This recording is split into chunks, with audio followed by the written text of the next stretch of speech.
Bismillahirrahmanirrahim. Assalamualaikum warahmatullahi wabarakatuh. Saudara saya sekalian, hari ini kita akan lanjutkan materi pembicaraan kita tentang genetika, yaitu kita sampai di bab interaksi gen. Interaksi gen. Sebelumnya perlu saya sampaikan latar belakang pembicaraan tentang interaksi gen ini. Di pembicaraan yang lalu sudah saya sampaikan bahwa Anda bisa mengecek ya, apakah suatu hasil persilangan itu rasio F2-nya itu masih bisa dikatakan sesuai dengan hukum Mendel atau tidak. Ya, dengan uji C kuadrat Anda bisa mengecek apakah rasio fenotip F2 itu masih sesuai atau tidak. Nah, kebetulan di soal-soal yang kemarin kita kerjakan itu hampir semuanya itu menunjukkan bahwa rasio dari hasil persilangan, rasio fenotip F2 ya, itu semuanya menunjukkan masih sesuai dengan hukum Mendel. Nah, pertanyaannya adalah bagaimana halnya kalau ternyata hasil persilangan kita itu tidak sesuai dengan hukum Mendel. Terus bagaimana menjelaskannya gitu ya. Nah, di pertemuan yang lalu juga sudah saya sampaikan bahwa Mendel itu mendapatkan atau memperoleh kesimpulan atau hukum seperti yang sudah kita pelajari itu, ya. Salah satunya adalah misalnya rasio fenotip F2 itu adalah 3:1, itu disebabkan oleh banyak hal, ya. Sudah saya jelaskan kemarin, yaitu diantaranya adalah bahwa karena hubungan interaksi alel. Misalnya kita melakukan persilangan antara genotip A besar dengan A kecil misalnya gitu ya. Kemudian A besar F1-nya mendapatkan A besar A kecil, yang ternyata menurut Mendel itu fenotipnya masih mengikuti alel A besarnya. Kenapa itu terjadi? Karena interaksi yang digunakan oleh Mendel, sifat-sifat yang digunakan oleh Mendel itu kebetulan interaksinya itu menggunakan interaksi atau mengikuti interaksi dominan resesif. Artinya fenotip itu mengikuti alel dominannya. Meskipun dalam keadaan heterozigot, maka fenotip yang muncul adalah fenotip alel dominannya. Nah, ketika kemudian ada persilangan yang tidak mengikuti hukum Mendel, berarti sebab-sebab yang menyebabkan Mendel mendapatkan 3:1 itu mungkin di sana penyimpangannya, gitu ya. Mungkin penyimpangannya terjadi karena ada satu asumsi yang tidak dipenuhi. Nah, salah satu asumsi yang tidak dipenuhi kemungkinan adalah karena interaksi antara alel tadi itu tidak mengikuti lagi yang seperti yang didapatkan oleh Mendel, gitu, yang digunakan oleh Mendel, yaitu dominan resesif. Nah, hari ini nanti kita akan bicara tentang bagaimana kita bisa menjelaskan kalau ternyata rasio fenotip F2 itu tidak sesuai dengan hukum Mendel. Secara garis besar saya sampaikan adalah bahwa penyimpangan rasio dari Mendel di F2 fenotip F2 itu bisa disebabkan salah satunya oleh karena interaksi antar gen. Meskipun nanti ada sebab-sebab yang lain ya, yang nanti itu akan dipelajari di pertemuan selanjutnya. Hari ini kita akan bicara tentang interaksi gen yang menyebabkan rasio rasio fenotip F2 itu tidak lagi seperti yang ditemukan oleh Mendel. Oke. Kita akan mulai dari klasifikasi ya, klasifikasi bahwa kita menggolongkan interaksi gen itu menjadi dua bagian besar. Yang pertama yang disebut sebagai interaksi intraalelik, kemudian yang kedua disebut sebagai atau digolongkan sebagai interaksi intraalelik. Apa yang dimaksud interaksi intraalelik? Yaitu interaksi alel-alel pada lokus yang sama. Saya beri highlight di situ, pada lokus yang sama. Jadi interaksi itu terjadi pada lokus yang sama. Kita lihat ilustrasi sebagai berikut. Ya. Jadi maksudnya interaksi antara alel-alel pada lokus yang sama itu Anda lihat yang panah merah. Jadi interaksinya itu misalnya antara A besar ke A kecil. Dia masih dalam lokus yang sama, hanya interaksinya itu antara alel yang berbeda, A besar ke A kecil atau A kecil ke A besar. Itu yang disebut sebagai interaksi intraalelik. Nah, kemudian bagaimana halnya dengan interaksi interalelik? Interaksi interalelik yaitu interaksi alel-alel pada lokus yang berbeda. Ingat, kalau kita bicara tentang lokus yang berbeda, berarti kita harus punya dua gen yang berbeda, gitu ya. Untuk menggambarkannya nanti harus ada dua gen yang berbeda. Nggak bisa hanya digambarkan oleh satu gen. Ilustrasinya adalah seperti ini. Jadi interaksi intraalelik itu misalnya terjadi antara lokus A, alel di lokus A, dan alel di lokus B. Jadi bisa A besar mempengaruhi B besar, atau A besar mempengaruhi B kecil, atau sebaliknya B kecil mempengaruhi A besar, dan seterusnya. Yang jelas, interaksinya terjadi antara alel-alel pada lokus yang berbeda. Nah, kebetulan di dalam ilustrasi ini saya gambarkan A dan B, lokus A dan B itu berada dalam satu kromosom yang sama. Tetapi sebenarnya interaksi itu bisa terjadi antara lokus-lokus di kromosom yang berbeda. Gitu ya. Bisa terjadi antara lokus-lokus yang letaknya di kromosom yang berbeda. Oke, itu konsep yang harus Anda pelajari terlebih dahulu.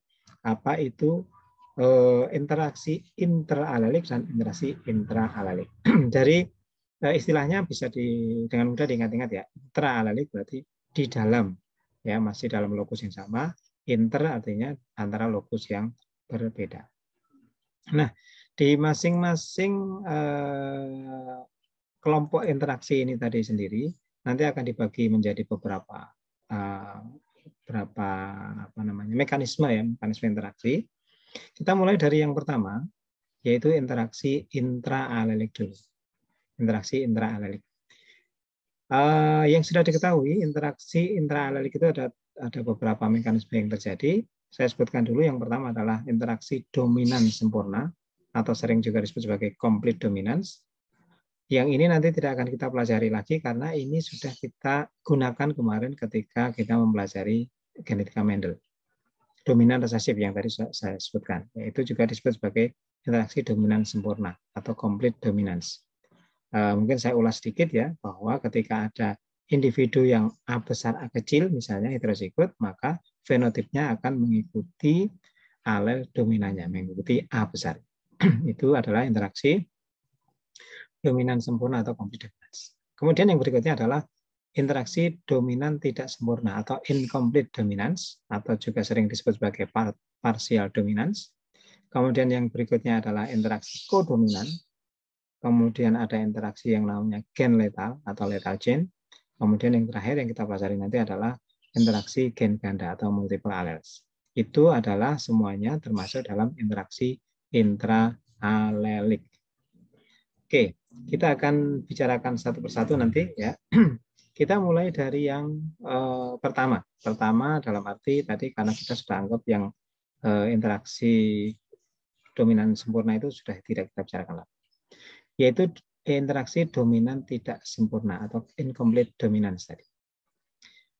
Yang perlu diingat adalah bahwa meskipun nanti kita mempelajari interaksi-interaksi yang berbeda dengan interaksi yang digunakan oleh Mendel kemarin, tetapi diagram persilangan yang digunakan tetap sama, gitu. Karena memang mekanismenya tetap sama. Jadi ada genotip, kemudian menjadi gamet-gamet, gamet kemudian bersatu menjadi F1, F1 selfing menjadi F2, sama, mekanismenya sama. Hanya nanti ketika menerjemahkan genotip-genotip itu ke dalam fenotipnya, itu berbeda karena ada interaksi yang berbeda. Oke, sebagai contoh ini, interaksi yang pertama ya, dominan tidak sempurna. Ada persilangan antara bunga pukul 4 yang berwarna merah dan berwarna putih, yang diberi simbol R besar dengan R kecil. Gamet dari tetua adalah R besar dan R kecil ya. Untuk gamet di tetua betinanya R besar, tetua jantannya R kecil. Kemudian melebur menjadi satu di F1 menjadi R besar R kecil. Nah, di Mendel dulu kita temukan R besar R kecil ini fenotipnya adalah merah. Nah, kalau persilangan seperti ini. Tetapi ternyata ini menunjukkan fenomena yang berbeda. F1 itu ternyata tidak merah tapi merah muda. Artinya ada komponen merah di situ, atau unsur merah dan ada unsur putih yang menyatu menjadi satu. Kemudian ketika F1 itu di selfing, ya, kemudian menjadi F2, maka sekali lagi genotipnya sama, R besar, kemudian 2 R besar, R kecil, dan 1 R kecil, R kecil. Tapi kita lihat fenotipnya di situ. R besar itu merah, kemudian R besar, R kecil merah muda, dan R kecil putih. 1:2:1. Sama dengan perbandingan genotipnya. Karena setiap genotip di dalam persilangan ini memunculkan fenotip sendiri. Gitu ya. Ini adalah interaksi yang pertama, yang termasuk dalam interaksi intraalelik, interaksi dominan tidak sempurna. Oke. Ini adalah ilustrasinya ya, bunga Japanese 4 o'clock, bunga pukul 4, merah disilangkan dengan putih, menjadi merah muda, sama dengan kemarin, kita buat segi 40 net, hasilnya seperti itu. Nah, ada satu catatan di sini yang perlu saya tambahkan, bahwa Anda perhatikan di situ bagaimana cara menuliskan genotipnya. Ini adalah metode lain untuk menuliskan genotip ya. Jadi bisa dituliskan dengan cara seperti itu, genotip ya. Jadi R besar, gennya atau lokusnya itu C besar. Sama, kita menggunakan lokus yang sama, C besar. Hanya untuk membedakan alelnya kita beri pangkat yang berbeda. Satunya pangkat R besar, satunya pangkat W besar. Itu untuk membedakan alelnya. Ya, CR dan CW. Oke. F1-nya berarti menjadi CR. Ya, mungkin di sini itu C itu color gitu mungkin ya. Kemudian R itu red dan W itu white. Nah, kita bisa menuliskan genotip dengan cara seperti itu. Atau dengan cara yang saya sampaikan yang pertama tadi juga boleh. Yang penting bagaimana kita menerjemahkan genotip-genotip ini menjadi fenotipnya. Oke, ini adalah ilustrasi yang lain. Di bunga Snapdragon juga seperti itu. Kemudian ini ilustrasi yang lain lagi. Ya. Ini ilustrasi yang berbeda. Ini juga bagaimana tadi Anda perhatikan menuliskan genotipnya Anda perhatikan ya. Oke. Ini contoh yang lain, pigmentasi di tanaman terong juga ternyata sama. Interaksinya seperti itu.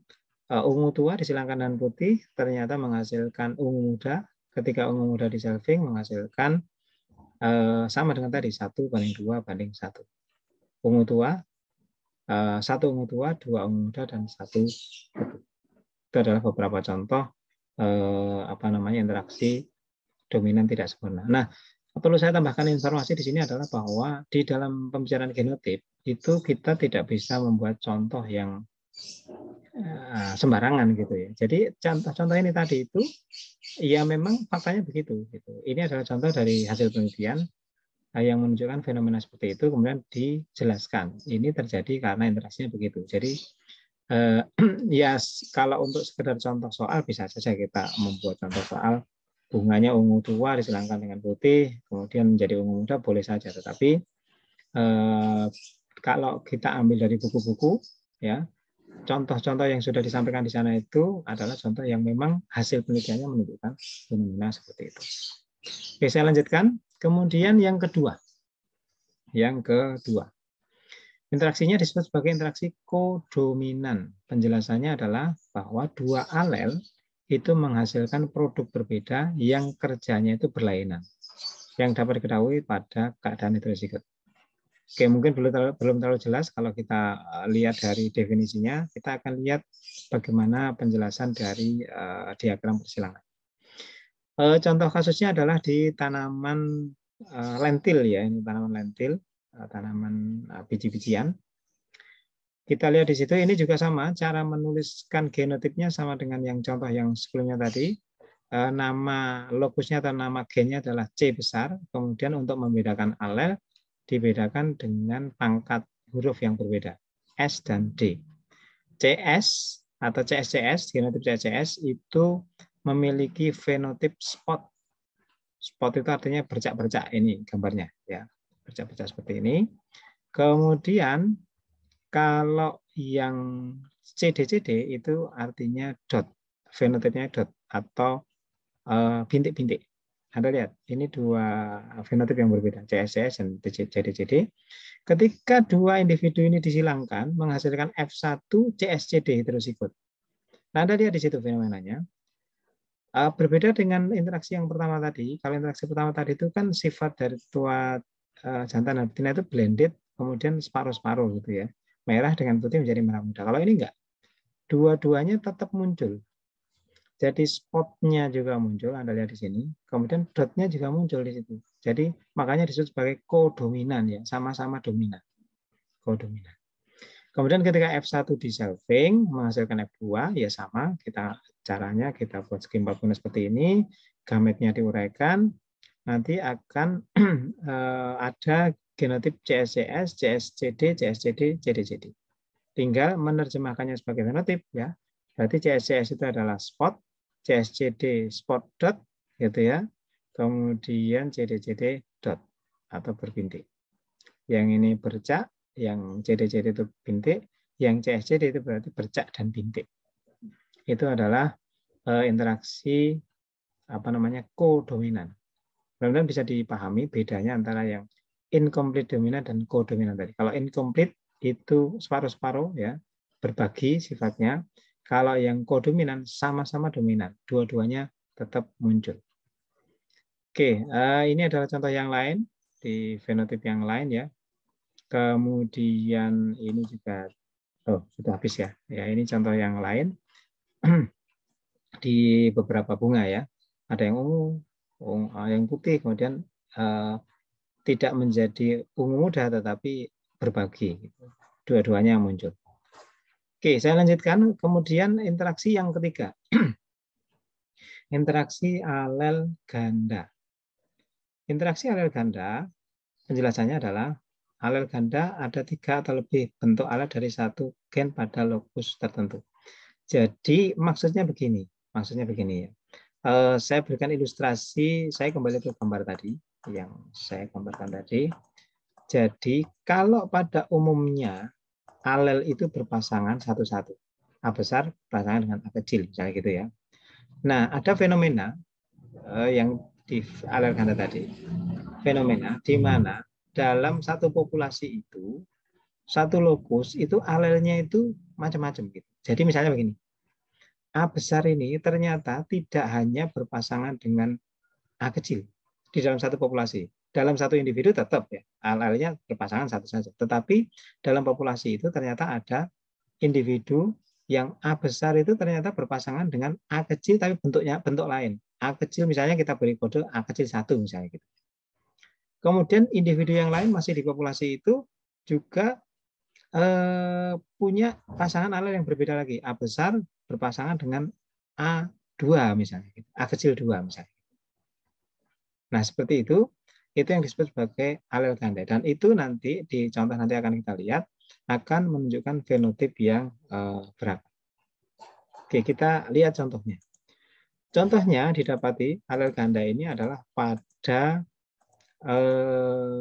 komoditinya itu komoditi tembakau, ya komoditi tembakau, yaitu pada fenotip atau sifat sterilitas jantan pada tanaman tembakau.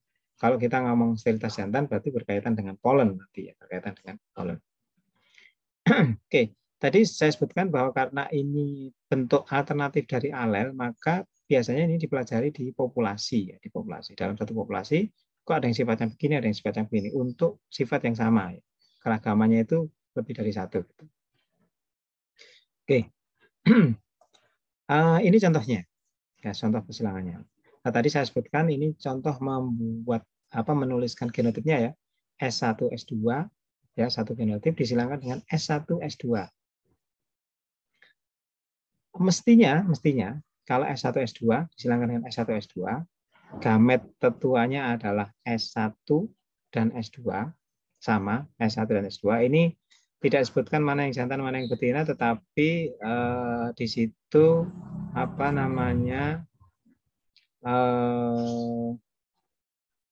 ada gambar itu ya, yang kanan itu yang jantan itu kan ada buntutnya, itu sebagai simbol sel sperma. Nah, Anda lihat catatan di paling bawah itu. Polen S1 dan S2 tidak dapat tumbuh atau dengan kata lain mati pada kepala putik. Jadi ketika polen itu ini menyerbuki putik tanaman S1 S2 ini, sama-sama S1 S2, tetapi ini kan polen, ini sel telur ya.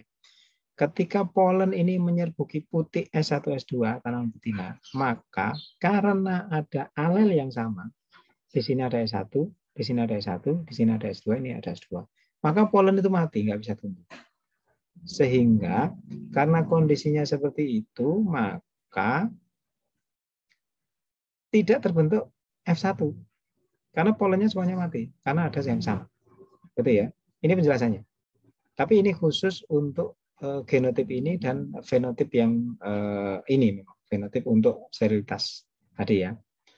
Oke. Akan kita lihat mungkin biar lebih jelas di contoh yang kedua.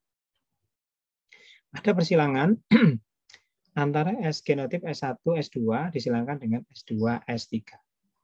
Tadi catatannya adalah bahwa ketika polen itu ketemu dengan putik, kok di sana itu ada alel yang sama, maka dia akan mati. Nah, kita lihat sekarang. S1, S2, maka gametnya S1 dan S2. S2, S3, maka gametnya S2 dan S3. Kita lihat, ternyata S2, polen, ketika ketemu dengan kepala putik, loh di sini kok ada gamet S2 juga, maka dia mati. Sehingga, tapi S3 enggak. S3 karena di sini enggak ada S3 ya, di betinanya enggak ada S3, maka tetap terjadi. Sehingga hasil persilangannya dua genotip ini akan menghasilkan S1 S3 ya, S1 ini ketemu dengan S3 jadi, kemudian S2 ketemu S3. S2 ketemu S3 jadi. Yang S1 ketemu S2 yang ini enggak jadi karena polennya mati. Demikian juga yang S2 dan S2 tidak jadi karena polennya mati. Itu ya. Itu adalah contoh yang kedua. Nah, ini contoh yang ketiga. Misalnya ada persilangan antara individu bergenotip S1 S2 disilangkan dengan S3 S4. Ingat tadi catatannya bahwa polen akan mati ketika ketemu dengan alel yang sama di putiknya. Kita lihat di sini. S1 S2 gametnya S1 dan S2, S3 S4 gametnya S3 dan S4. Kita lihat tidak ada yang sama. Polennya tidak ada yang sama di putiknya. Karena tidak ada yang sama, maka semua fertilisasinya terjadi. S1 bisa ketemu S3, S1 bisa ketemu S4, S2 ketemu S3, S2 ketemu S4. Jadi genotip F1-nya S1 S3, S1 S4, S2 S3, S2 S4. Semuanya jadi. Oke, yang saya sebutkan tadi ini baru beberapa contohnya ya. Nanti contoh yang lain bisa Anda cari sendiri atau nanti saya bikin kuis ya.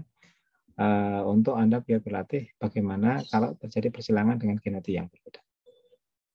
Oke, itu adalah contoh di interaksi yang ketiga, interaksi apa tadi namanya?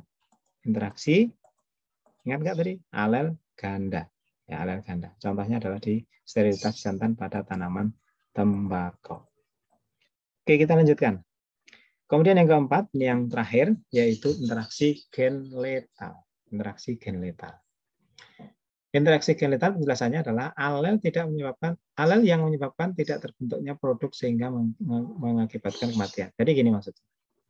Ada gen-gen tertentu ya yang dia itu ekspresinya atau dia mengkode produk tertentu, terbentuknya produk tertentu yang produk itu esensial bagi tanaman. Kalau produk itu tidak terbentuk, maka tanaman mati, gitu ya. Dalam hal ini contohnya disimbolkan dengan lokus Y ya, gen Y, di mana dalam kondisi resesif dia itu tidak bisa menghasilkan produk tertentu. Dalam hal ini produknya adalah klorofil. Klorofil kalau tidak terbentuk kan tanaman akan mati karena dia tidak bisa masak ya. Sehingga ketika ada persilangan Y besar, Y kecil, Y besar, Y kecil, kenapa persilangannya seperti ini? Ya, tidak Y besar dengan Y kecil karena individu Y kecil itu tidak pernah ada. Ya, individu Y kecil karena dia defisiensi klorofil, maka individu ini tidak pernah ada. Sehingga contoh persilangannya adalah Y besar Y kecil disilangkan dengan Y besar Y kecil. Gametnya Y besar dan Y kecil, Y besar dan Y kecil. Anaknya Y besar ketemu Y besar, satu Y besar, kemudian Y besar ketemu Y kecil, dan Y kecil ketemu Y kecil. Mestinya begitu mestinya. Tetapi sekali lagi, karena Y kecil itu nantinya akan mati. Jadi individu itu tidak pernah ada. Sehingga kita lihat di sini rasio fenotip F2-nya menjadi 1:2 saja. 1:2. 1 Y besar Y besar, yang ini warnanya hijau, dan 2 Y besar Y kecil. Ada hijaunya, ada kuningnya gitu. Ada, tapi dia masih tetap hidup karena dia masih ada bagian yang mengandung klorofil dan bisa masak tanamannya, bisa menghasilkan makanan untuk diri sendiri. Tapi yang Y kecil karena dia sama sekali kekurangan klorofil, maka dia akan mati. Itu adalah bentuk interaksi yang keempat, gen letal ya. Ini ilustrasinya. Mungkin ada yang pernah lihat tanaman seperti ini. Ini terjadi di jagung ya. Jagung tidak mampu menghasilkan klorofil. Kalau yang ini yang tadi, yang Y besar Y kecil ya, masih bisa menghasilkan klorofil. Jadi tanaman tetap bisa hidup meskipun nanti abnormal, gitu ya. Oke. Berikutnya kita akan bicarakan, tadi sudah selesai ya yang interaksi intraalelik. Selanjutnya kita akan bicarakan tentang interaksi interalelik atau sering juga disebut sebagai interaksi epistasi. Interaksi epistasi. Epistasi sendiri itu artinya sebenarnya menutup. Interaksi epistasi. Nah, di dalam interaksi interalelik atau epistasi ini ada beberapa bentuk interaksi ya. Yang pertama adalah disebut sebagai kodominan. Ini sama dengan nama yang tadi sudah muncul di interaksi intraalelik, tapi nanti akan kita lihat bedanya ya. Kemudian yang kedua adalah epistasi dominan, epistasis resesif, epistasis dominan ganda atau isoepistasis, epistasis resesif ganda, epistasis dominan resesif, dan semi epistasis atau gen ganda dengan efek kumulatif. Nanti akan kita lihat satu persatu. Nah, sebelum saya mulai menjelaskan tipe interaksi yang pertama, saya ingin sampaikan di sini begini. Jadi, karena tadi dari definisi kita tahu bahwa interaksi interalelik itu adalah interaksi antara alel-alel pada lokus yang berbeda. Karena pada lokus yang berbeda, berarti kan dia gennya berbeda, gitu ya, gennya berbeda. Artinya apa? Artinya ketika kita membuat persilangan nanti, ya, dan kemudian ternyata sifat itu adalah sifat yang interaksinya itu interaksi interalelik, artinya antara lokus yang berbeda, maka seolah-olah kita itu melakukan persilangan dihibrid, karena gennya berbeda, ya lokusnya berbeda berarti gennya berbeda. Tetapi karena dua gen yang berbeda itu mengendalikan satu sifat yang sama, maka sifat yang muncul hanya satu. Gitu. Satu itu maksudnya gini, ketika kita bicara dalam contohnya ini, misalnya yang kodominan ini ya, kita bicara tentang sifat warna buah. Satu saja kan, satu sifat, yaitu warna buah. Tapi gen yang berbeda itu dua. Dalam hal ini misalnya simbolnya R dan C. Gennya dua, tapi sifat yang dimunculkan itu satu, yaitu warna buah. Nah, ekspresinya nanti bisa macam-macam ya. Di sini misalnya ada merah, hijau, kuning, coklat, dan seterusnya. Tetapi sifat yang dikendalikan tetap satu, yaitu warna buah. Nah, karena itu maka karena seolah-olah kita sedang menyilangkan atau persilangan dihibrid ya, maka rasio dasar untuk F2-nya, rasio fenotip dasar untuk F2-nya itu adalah 9331. 9331. Nanti akan kita lihat bagaimana perubahan dari 9331. Oke, kita lihat yang pertama, interaksi kodominan. Interaksi kodominan. Interaksi kodominan kita contohkan di sini adalah misalnya warna buah tadi ya, warna buah paprika ini. Ketika disilangkan antara paprika merah dengan paprika hijau, muncul paprika merah. Sampai di F1 itu mungkin sesuatu yang tidak asing ya, Anda sudah familiar dengan ini. Merah disilangkan dengan hijau, merah. Dulu di Mendel juga begitu Anda temukan. Tetapi kemudian ketika F1 itu disilangkan, merah disilangkan dengan merah, ternyata muncul sifat merah, coklat, kuning, dan hijau. Merah, coklat, kuning, dan hijau. Artinya muncul sifat yang berbeda. Tidak seperti yang Mendel dulu ya. Kalau Mendel dulu kan merah, nanti hanya ada merah dan hijau. Kalau ini ternyata muncul coklat, kuning. Ada sifat yang baru. Bagaimana menjelaskan ini?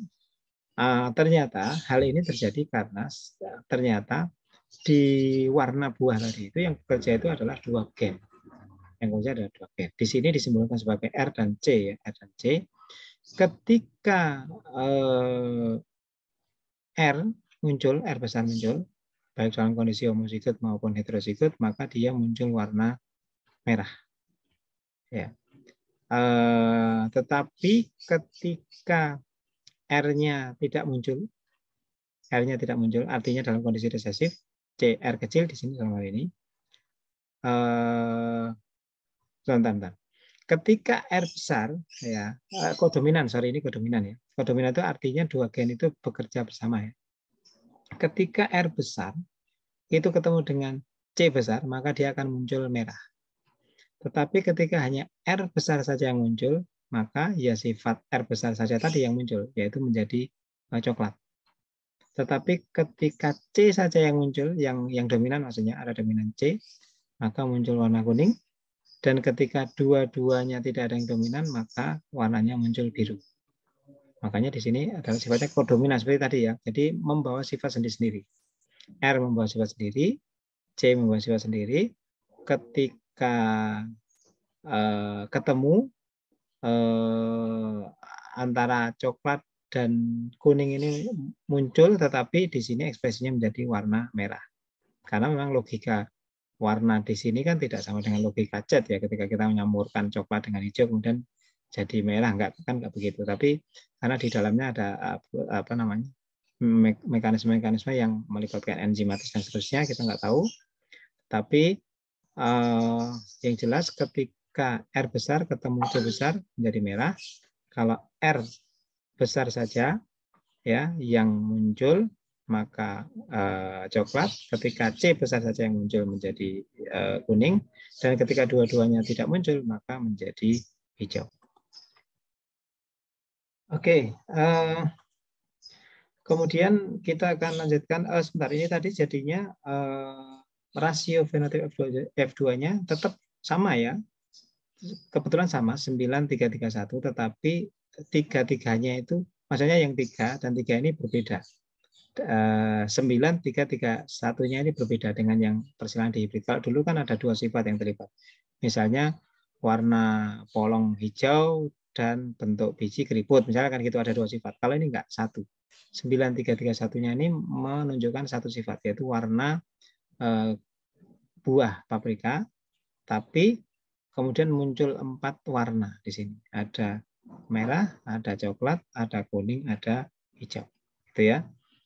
Oke, kemudian kita lanjutkan yang kedua, interaksi yang kedua yaitu interaksi epistasis dominan. Epistasis dominan atau tadi sudah saya sebutkan, epistasis artinya menutup, artinya yang dominan itu menutup. Ini misalnya di contohnya itu di sifat warna buah ya, warna buah summer squash. Summer squash itu bangsanya melon, semangka, cucurbitaceae ya. Dua lokus mengendalikan warna. Kemudian alel dominan pada satu lokus itu menutup ekspresi dari alel yang lain. Kita lihat di sini. A besar, B besar, ini putih. A besar, B kecil putih. A kecil, B besar kuning. A kecil, B kecil hijau. Kita lihat di sini. Ketika A besar ini muncul, dia menutup sifat yang lain. Makanya tadi epistasis dominan. Yang menutup itu adalah yang dominan. Dalam hal ini adalah yang gen A-nya ya, gen A-nya. A besar ini ketemu B besar dia putih. A besar ketemu B kecil juga putih, karena A besar ini menutupi alel gen B-nya. Nah, baru ketika A-nya itu dalam kondisi resesif, B-nya muncul. B-nya dalam hal ini membawa sifat kuning, ya, B-nya kuning. Dan ketika A-nya dalam kondisi resesif, tetapi ketemu dengan B yang resesif juga, maka tidak muncul kuningnya, tetapi muncul hijau. Sehingga kita akan lihat rasio fenotipnya menjadi 12:31. Epistasis dominan ini untuk mempermudah mengingat-ingat begini ya, epistasis dominan berarti dominannya yang menutup. Kalau tadi rasio dasarnya 9331, yang 93 itu ngumpul, yang dominan tadi ngumpul. 93 jadi 12, 12 31. Oke ya. Ini contoh epistasis dominan di warna kulit buah summer squash. Ini apa namanya ilustrasinya? Ya, ilustrasinya. Kemudian ini contoh yang lain di dalam sifat yang lain, bentuk warna ya, warna kulit buah tadi putih, kemudian kuning, hijau. Tapi masih sama juga ini di kukurbitase juga. Sama apa namanya mekanisme sama dengan yang tadi. Oke, ini ilustrasi yang lain, epistasis dominan ya, bagaimana menjelaskan itu terjadi. Kemudian yang berikutnya yang ketiga kita lanjutkan, yaitu interaksi epistasis resesif. Sebelumnya epistasis dominan, sekarang epistasis resesif. Maksudnya di sini adalah ketika dalam kondisi resesif justru dia yang menutup. Dalam hal ini tetap yang menutup itu disimbolkan dengan yang gen A-nya ya. Kita lihat di sini. A besar, B besar biru, A besar, B kecil ungu, A kecil, B besar putih, A kecil, B kecil putih. Kita lihat di sini yang ketiga dan keempat terakhir ya. Resesif menutup A kecil, A kecil. Dia ketika dalam kondisi resesif A kecil, dia menutup locus B-nya, gen B-nya. Jadi ketika A kecil muncul, meskipun ketemu dengan B besar, warnanya tetap putih. A kecil ketemu dengan B kecil juga putih. Nah, baru ketika A-nya itu dalam kondisi ada yang dominan, ketika dia ketemu dengan B kecil menjadi ungu, ketika ketemu dengan B besar menjadi biru. Birunya sendiri adalah warna dari ekspresi warna dari gen B-nya. Ketika dia dominan muncul biru, karena tidak ditutupi oleh A-nya yang dalam kondisi dominan. Itu ya. Nah, kemudian karena interaksi yang seperti ini, maka rasio fenotip F2-nya menjadi 934. Untuk mempermudah ingat-ingat, epistasis resesif. Resesifnya yang epistasis ngumpul.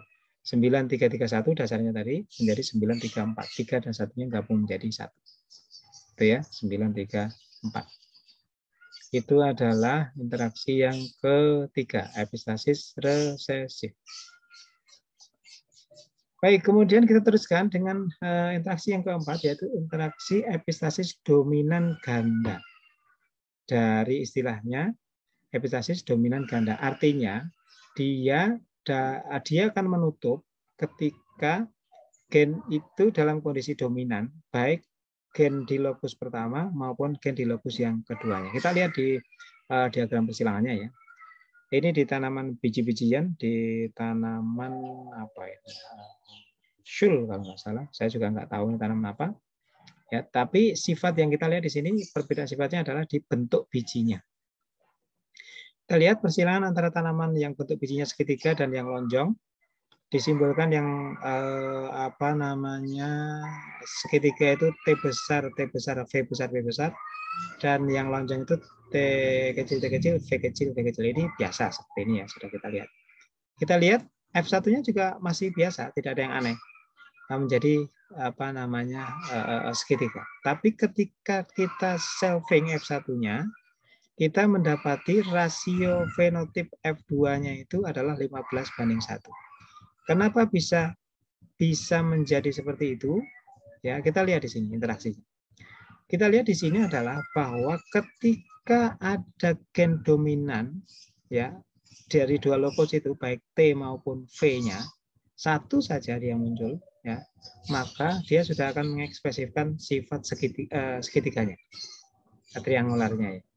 Jadi kita lihat di sini. Di sini 4 dominan semua ya muncul. Di sini 3 dominan. T2T 1V muncul. Bahkan ketika satu saja, misalnya ini V, 1V besar yang muncul, dia sudah akan menjadi triangular. Atau ini contoh yang ini, ya T saja yang besar muncul 1, dia akan segitiga. Baru sifat lain itu yang dalam hal ini adalah lonjong, itu baru akan muncul ketika keempat-empat alel itu dalam kondisi resesif. Jadi makanya rasio fenotipnya menjadi 15:1. Ya, 15:1. Oke. itu adalah interaksi yang keempat ya, epistasis dominan. Kemudian yang berikutnya, kalau tadi sebelumnya adalah epistasis dominan ganda, yang ini adalah epistasis resesif ganda. Bagaimana interaksinya? Kita lihat. Simbol gen yang digunakan adalah C dan P. Ketika disilangkan antara tanaman bunga putih dengan tanaman bunga putih, ini agak aneh gitu ya. Tanaman bunga putih disilangkan dengan bunga putih, kok hasilnya ungu gitu ya. Penjelasannya seperti ini. Karena ternyata putih yang ini, yang sebelah kiri, yang betina, itu ternyata genotipnya C besar, P besar, P kecil, P kecil. Sementara yang kanan itu C kecil, C kecil, P besar, P besar. Nah, disebut sebagai epistasis resesif ganda, itu kenapa? Karena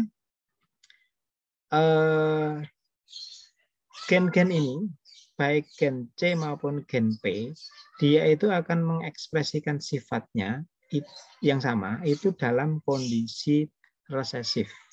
Artinya dalam kondisi homosikot resesif. Jadi baik P-nya dalam kondisi homosikot resesif atau C-nya dalam kondisi homosikot resesif, maka dia akan muncul sifatnya. Dalam ini sifat putih. Kita lihat di sini. Kita lihat yang putih ya, 1, 2, 3, 4, 5, 6, 7. Semuanya kita lihat, pasti di situ mengandung alel-alel yang homosikot resesif, baik di P maupun di C-nya. Kita lihat di sini misalnya, C besar, P kecil, P kecil. Ini muncul putih kenapa? Karena P kecilnya ini yang membawa sifat putih tadi menutupi C. Ini juga sama, P kecil. Yang ini sebaliknya, ada C kecil, di mana C kecil itu juga memunculkan warna putih, dia menutup P besar. Ya. Nah, baru ketika C besar ketemu dengan P besar, atau pokoknya ada C besar, ketemu ada gen dominan di C-nya dan P ada yang dominan, maka dia baru muncul warnanya, yaitu warna ungu. Sehingga karena interaksi seperti itu, maka rasio F2-nya menjadi 9:7. Dari mana 9:7? Ingat tadi dasarnya itu adalah 9:3:1, epistasis resesif ganda. Yang gabung itu yang belakang, yang resesif tadi. 9:3:1, 3:1-nya menjadi 1, 9:7. Oke, itu adalah interaksi yang kelima, epistasis resesif ganda. Oke, kita lanjutkan. Ini ilustrasinya ya, ilustrasinya dari yang barusan, persilangannya. Selanjutnya adalah epistasis dominan resesif. Epistasis dominan resesif.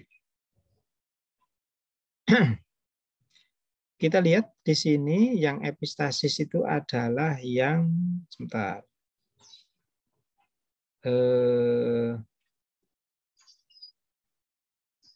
Nah, kita lihat saja. Karena mekanismenya begini, ini agak sulit dijelaskan secara umum gitu ya. Jadi ada dua gen yang bekerja, yaitu diberi simbol gen C dan gen I, di mana nanti ekspresinya itu adalah di warna.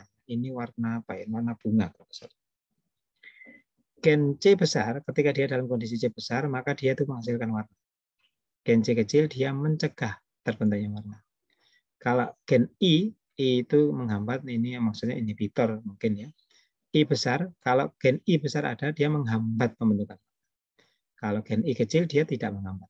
Jadi kita lihat ketika ada persilangan, I besar, C besar, dan I kecil, C kecil, putih dan putih. Kenapa bisa begitu? Fenotipnya kita lihat, I besar menghambat pembentukan warna.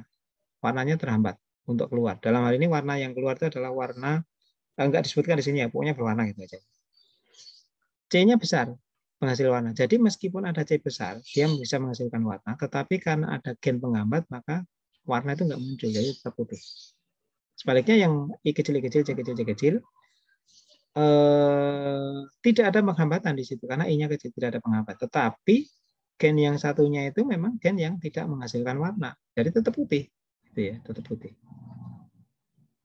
Nah, F1-nya sama, ada I besar, ada C besar, berarti tetap putih. Warna itu baru muncul ketika I-nya itu dalam kondisi kecil, resesif, artinya tidak menghambat, dan gen satunya itu menghasilkan warna, atau C besar. Ini bisa C besar, C kecil, bisa C besar, C besar ya. Tapi yang penting adalah dia dalam kondisi yang gen I-nya itu dalam kondisi I kecil, I kecil. baru dia muncul warna. Sehingga karena interaksinya yang seperti itu, maka rasio fenotipnya menjadi 13:3. Epistasis dominan resesif. 9:3:1, 9:3:1-nya gabung, sama satunya 3.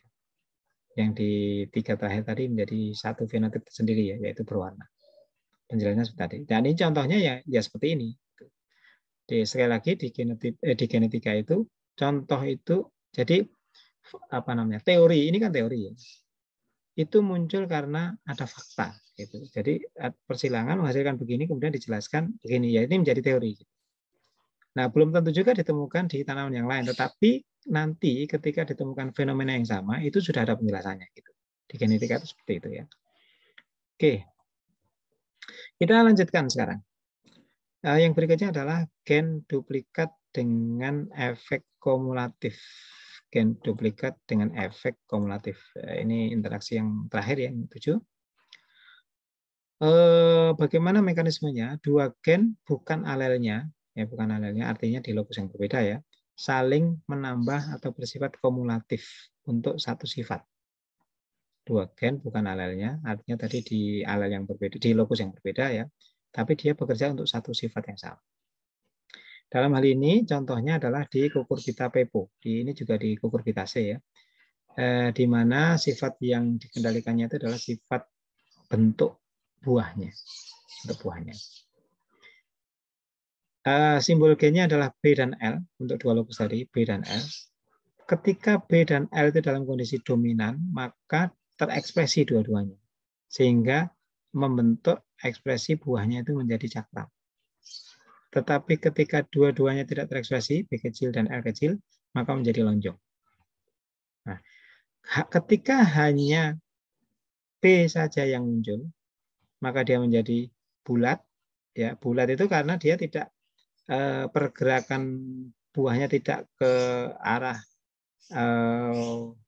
vertikal maupun tidak ke arah horizontal. Demikian juga ketika L saja yang muncul, tidak ke arah vertikal, tidak ke, jadi hanya satu saja gitu yang berkembang, jadi menjadi bulat. Tetapi ketika dua gen itu ada dominan semua muncul, B dan L, maka berkembang ke arah vertikal dan berkembang ke arah horizontal, dia menjadi buahnya itu menjadi cakram, bentuk cakram. Kemudian ketika dua gen itu tidak muncul, artinya resesif semua, maka menjadi lonjong. Sehingga karena interaksi yang seperti itu, maka rasio fenotip F2-nya menjadi 9:6:1. 9:3:1. Yang 3 sama 3 itu menggabung jadi 1. Gen duplikat dengan efek kumulatif atau semi epistasis. Ini ilustrasinya, ya, ilustrasinya. Bulat itu maksudnya begitu ya. Cakram itu begini. Jadi cakram itu kita lihat dia buahnya akan menjadi lebih besar karena dia berkembang ke arah horizontal maupun ke arah vertikal. Kalau yang bulat tadi berkembang salah satu saja sehingga menjadi bulat. Kemudian yang satunya panjang, tidak berkembang ke arah dua-duanya. Ya, ekspresinya jadi seperti itu, menjadi panjang. Oke, berapa tadi? Rasio fenotipnya adalah 9:6:1. Gen duplikat dengan efek kumulatif atau semi epistasis. Oke, itu 7 interaksi interalelik yang sudah ditemukan ya. Barangkali nanti kalau Anda menemukan bentuk lain ya bisa menjadi teori yang baru gitu ya. Tapi setidaknya ini, dan contoh-contohnya ya itu saja. Mungkin kalau Anda mencari contoh yang lain mungkin ada 1-2 dan tidak semua mungkin bisa Anda temukan contoh yang lain. Baik, ini sebagai akhir, ini adalah resumnya atau summary-nya interaksi tadi. Jadi kita lihat rasio dasarnya adalah 9:3:1. Kalau dia interaksinya adalah epistasis resesif, 3-1-nya yang ngumpul. Kalau epistasis dominan yang muncul menjadi 12:3:1. Kalau duplikat resesif yang di belakang yang ngumpul 97. Duplikat interaction yang barusan tadi ya 9:6:1 yang tengah yang ngumpul. Duplikat dominan epistasis yang depan yang ngumpul semua 933 ngumpul jadi 15-1. Kemudian dominan dan resesif epistasis 13 banding 1. 93 sama satunya menggabung jadi 1. Oke, itu beberapa interaksi gen yang Anda lihat di sini bahwa ternyata rasio fenotip F2-nya itu menjadi berbeda dari yang sudah ditemukan oleh Mendel. Ya, ini penjelasannya. Gitu. Jadi tadi di awal sudah saya sampaikan, loh kenapa kok rasionya bisa menyimpang dari Mendel? Ya, salah satu sebabnya adalah karena ini. Karena interaksi yang ternyata berbeda mekanismenya dengan interaksi yang dari sifat-sifat yang kebetulan digunakan oleh Mendel. Begitu kuliah kita pada hari ini. Mudah-mudahan tidak terlalu membingungkan. Ya, kalaupun ada yang belum jelas nanti Anda bisa ulang materinya karena ada rekamannya. Anda bisa ulang-ulang sedikit-sedikit. Kalau memang belum jelas juga nanti Anda bisa cari informasi yang lebih lengkap, lebih jelas dari sumber yang lain. Saya yakin di luar sana banyak sumber-sumber yang lain yang bisa Anda gunakan sebagai referensi. Baik, saya tutup kuliah kita hari ini. Sampai ketemu di pertemuan yang akan datang dengan materi yang berbeda. Terima kasih. Assalamualaikum warahmatullahi wabarakatuh.